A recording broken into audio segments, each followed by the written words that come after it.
إذا من الذي يحركهم؟ الله. من الذي خلى مليون المظاهرات، مليون عددها في واشنطن عاصمة دبلوماسية هادئة يخرج فيها مليون؟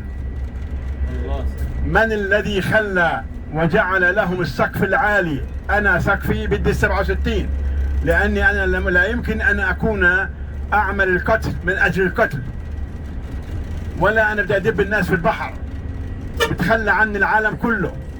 أنا حاط برنامج، أما أنا في نيتي شيء ثاني، هذا موضوع ثاني.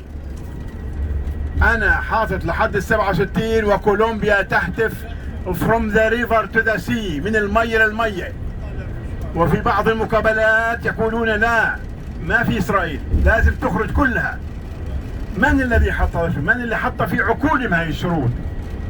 إذن الله في المعركة، والله معهم، والله يقاتل معهم.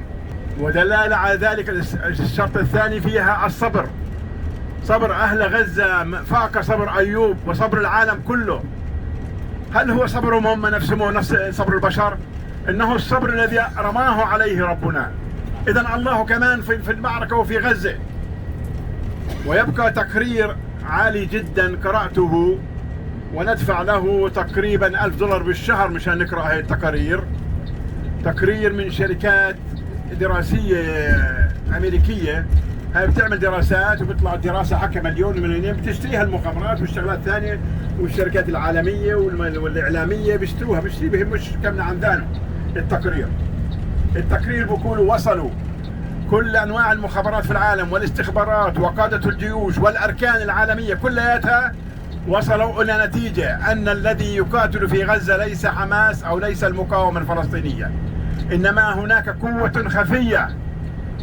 هذا العالم الكافر لا يعترف بالله أو لا يعرفه. الناس يقول لك لا يعترف، هو لا يعرفه وما بيعرف إنه في الله، ولو في الله ما بيسوي الأعمال اللي بيعملوها. فهو بيقول عنها قوة خفية، ولكن أنا وياك عارفين من هي هذه القوة الخفية. القوة الخفية هو الله. لا إله إلا الله. إذن النقطة الأولى بس نتفق عليها أنا وياكم، إنه الله معنا، والله في المعركة، والله يقاتل مع المسلمين بجنده من السماء وبجند الأرض. النصر جاهز ويرفرف وينتظر الأمر من رب العالمين ومن صاحب الأمر، أنه ينزل من السماء. وأركان النصر كلها اكتملت، وأعدوا فهم أعدوا، وقاتلوهم فهم قاتلوا، وما كان الله ليضر المؤمنين فهم مؤمنين، واصبروا صبروا، وما بعد الصبر إلا النصر أو الفرج. انتظروا الفرج، انتظروا النصر. ويأتي النصر عادة بغتة، يعني أنت ما تتوقع أن في تسلسل 1 2 3 بعدين بيجي رقم 4، ما بتشوف إلا هو جاي مرة واحدة بمفاجأة يعني.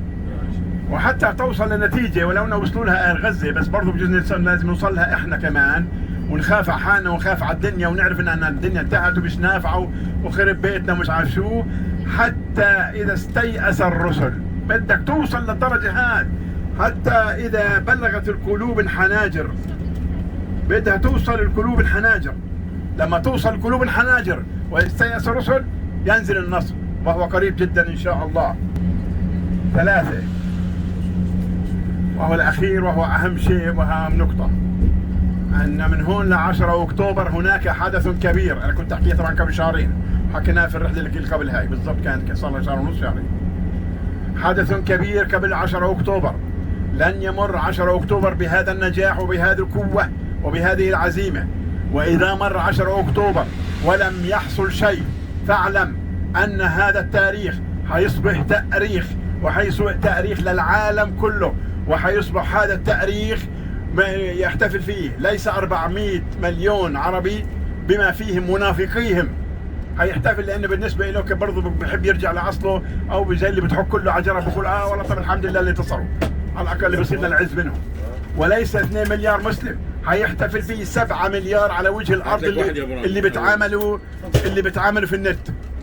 كله هيحتفل فيه ويعتبروه 7 أكتوبر هو صار تاريخ للعالم كله. فإذا ما حصلش أي شيء قبلها فسوف يكون هو النصر بس، وصولنا لهاي التاريخ بدون أي انكسار.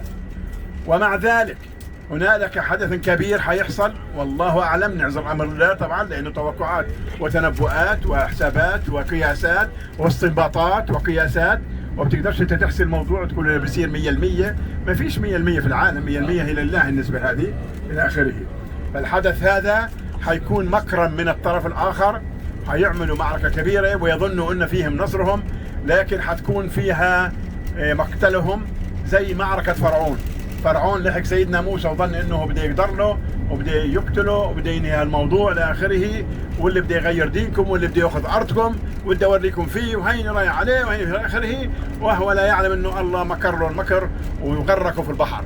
وهذا اللي حيحصل باذن الله، وسيكون نصر للمسلمين باذن الله، وسوف تعلى رايه الاسلام والمسلمين.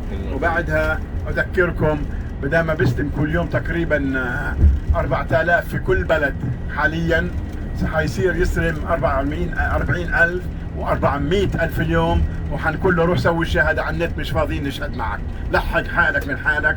إذا جاء نصر الله والفتح ورأيت الناس يدخلون في دين الله أفواجا فسبح بحمد ربك واستغفره إنه كان توابا. وآخر دعوانا أن الحمد لله رب العالمين.